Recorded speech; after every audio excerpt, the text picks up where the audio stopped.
کھانے پینے کے آداب کے سلسلے میں باتیں چل رہی ہے۔ اس سلسلے میں امام مسلم رحمۃ اللہ علیہ کی ایک روایت آج بیان کر رہے ہیں جو حضرت جابر رضی اللہ تعالیٰ عنہ نے بیان فرمائی ہے، اور اس پر حضرت استاد نے یہ ہیڈنگ موقع کیا ہے کہ مسنون دعائیں جو ہیں، سنت دعائیں جو حدیث کے اندر ہمیں ملتی ہیں، وہ انسان اگر اہتمام سے پڑھتا رہے تو اس سے انسان کی بکثرت حفاظت ہوتی ہے، حفاظت کا ذریعہ ہے۔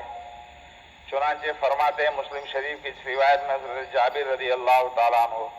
نبی کریم صلی اللہ علیہ وسلم ارشاد فرماتے ہوئے میں نے سنا، جب کوئی آدمی گھر میں داخل ہوتے وقت اللہ کا ذکر کرتا ہے، گھر میں داخل ہوا تو اللہ کو یاد کر کے داخل ہوتا ہے، دعا پڑھتا ہے، اور جب کھانے کے لیے بیٹھتا ہے تو اس وقت کی دعا پڑھ لیتا ہے، تو شیطان اپنے لشکر سے کہتا ہے اس گھر میں نہ تو رہنے کی گنجائش ہے نہ کھانے کا کوئی انتظام ہے۔ اور جب آدمی اپنے گھر میں داخل ہو کے وقت اللہ کا نام نہیں لیتا تو شیطان اپنے لشکر سے کہتا ہے کہ تم اس گھر میں تم کو اس گھر میں ٹھکانہ تو مل گیا۔ اور جب کھانے کے لیے بیٹھتا ہے اور بسم اللہ نہیں پڑھتا ہے،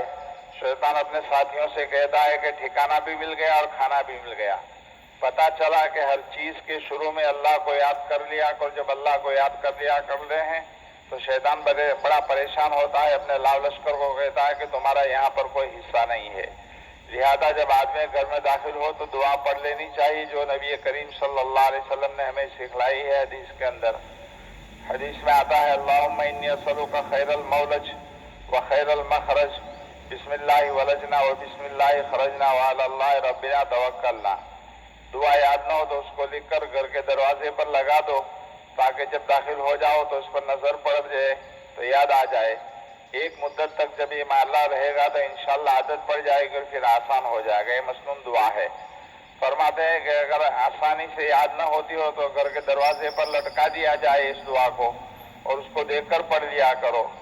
یا شروع میں بسم اللہ توکلت علی اللہ اتنا پڑھ لو مختصر۔ پہلے بھی بتلا چکے ہیں کہ ایک تو ان دعاؤں کے نتیجے میں اللہ تعالیٰ کی ذات کے ساتھ ایک خاص نسبت پیدا ہو جاتی ہے۔ جب آدمی موقع بموقع ہر کام میں ہر چیز پر اللہ کا نام لے گا اور اللہ کو یاد کرے گا تو اللہ کی محبت دل میں بیٹھ جائے گی اور اللہ کے ذات کے ساتھ تعلق قائم ہو جائے گا، اور اللہ تعالیٰ کی یاد ہر وقت باقی رہے گی۔ اور دوسری بات یہ ہے کہ اس طرح آدمی اللہ تعالیٰ سے خیر مانگ رہا ہے، یعنی میرا گھر میں داخل ہونا بھی اور اچھے انداز میں ہو، کیونکہ کسی کو معلوم نہیں کہ اس کی غیر موجودگی میں گھر میں کیا ہوا ہے۔ ہو سکتا ہے کہ گھر میں داخل ہوئے اور بیوی نے کہا کہ بچے کو بخار ہے، جب پہلے ہی سے بہتری مانگ لی اور کوئی پریشان کن خبر سن لی یا اور کوئی پریشانی کا واسطہ پڑا تو چونکہ پہلے سے دعا مانگ لی ہے تو بہترین داخل ہونا نصیب ہو تو اللہ تعالیٰ خیر عطا فرمائیں گے۔ اس کے بعد جب گھر سے نکلنے کا وقت آئے تو اللہ تعالیٰ سے اچھے انداز میں نکلنا نصیب ہو۔ یہ نہیں کہ داخل ہو تو پتہ چلا کہ بچہ بیمار ہے تو نکلنا بھی اچھا نہیں ہوا،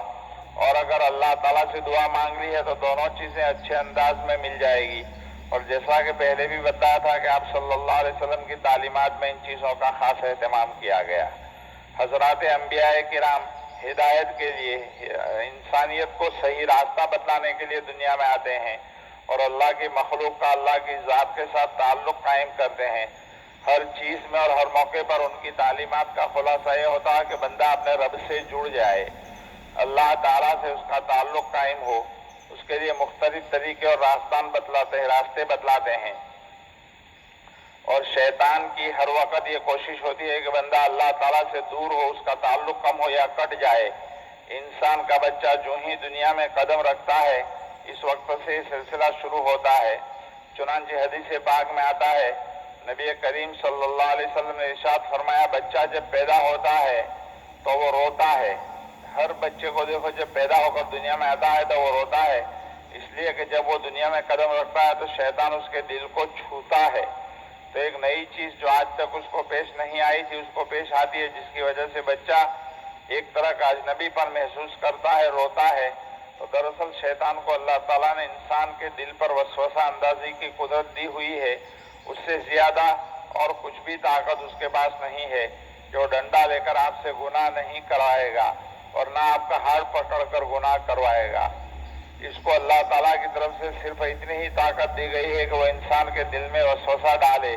اور اسی کے ذریعے وہ آدمی کو گناہوں پر آمادہ کرتا ہے۔ اب وہ ماں جس کے پیٹ میں بچہ ہے اس کے دل پر تو وسوسہ اندازی کر رہا ہے،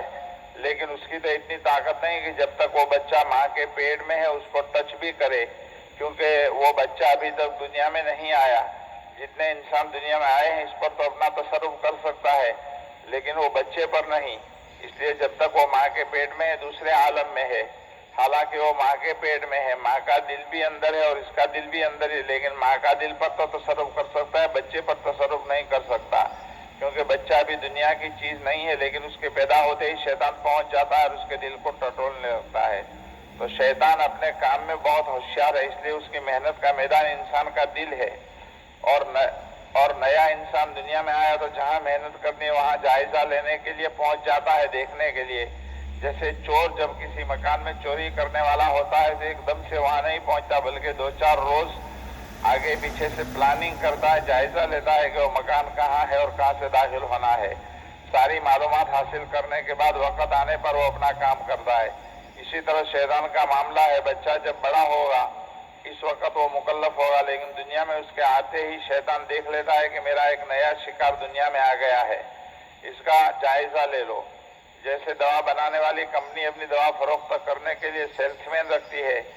ان کو جیسے ہی معلوم ہوتا ہے کہ کسی شہر میں کسی ڈاکٹر نے نیا شفا خانہ کھولا ہے تو فوراً پہنچ جاتے ہیں کہ ہماری محنت کا نیا میدان ہے، ان سے ملاقات کر دیں۔ شیطان بھی دیکھتا ہے کہ جب کوئی نیا بچہ دنیا میں آیا ہے تو اس کے دل کو چاہ کر ٹٹولتا ہے،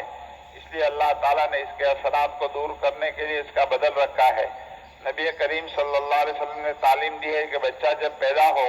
تو جو آلائش اور گندگی ماں کے پیٹ سے لے کر نکلا ہے اس کو دھونے کے بعد غسل دے کر دائیں کان میں اذان اور بائیں کان میں اقامت کہی جائے۔ یہ اذان اور اقامت کے جو کلمات کہلوائے جا رہے ہیں وہ شیطان کے ان اثرات کو دور کرنے کے کام کرتے ہیں جو اس بچے کے دل میں چھونے کے نتیجے میں آتے ہیں۔ اور دوسرے ہے کہ ان میں اللہ تعالیٰ کی وحدانیت اور نبی کریم صلی اللہ علیہ وسلم کی رسالت۔ اذان کیا ہے؟ پوری اللہ تعالیٰ کی وحدانیت اور نبی کریم صلی اللہ علیہ وسلم کی رسالت سے بری ہوئی ہے، جو اسلام کے بنیادی عقائد ہیں ان کو ہو گیا اس کے دل میں اتارنے کی کوشش کی جا رہی ہے۔ بچہ اگرچہ ابھی کچھ نہیں جانتا لیکن اس کا دل ٹیپ ریکارڈ جیسا ہے، اس میں وہ چیز محفوظ ہو جو اس وقت آنے پر اپنا کام کرے گی۔ تو ایک بات ہمیں اچھی طرح سمجھ میں آئے کہ ایک بچہ پیدا ہوتے ہی ابھی تو کچھ سمجھتا نہیں ہے، اس کے کان میں اذان اور اقامت کہنے سے کیا فائدہ؟ اگرچہ وہ نہیں سمجھتا لیکن فطری طور پر جب اس کے کان میں اذان اور اقامت دی جائے گی تو اس کے دل میں وہ چیز اثر کرے گی۔ تو اللہ پاک نبی کریم صلی اللہ علیہ وسلم کی بتائی ہوئی احادیث کے اوپر ہمیں عمل کرنے کی بہتر سے بہتر توفیق عطا فرمائے۔ درود شریف۔ سبحان اللہ۔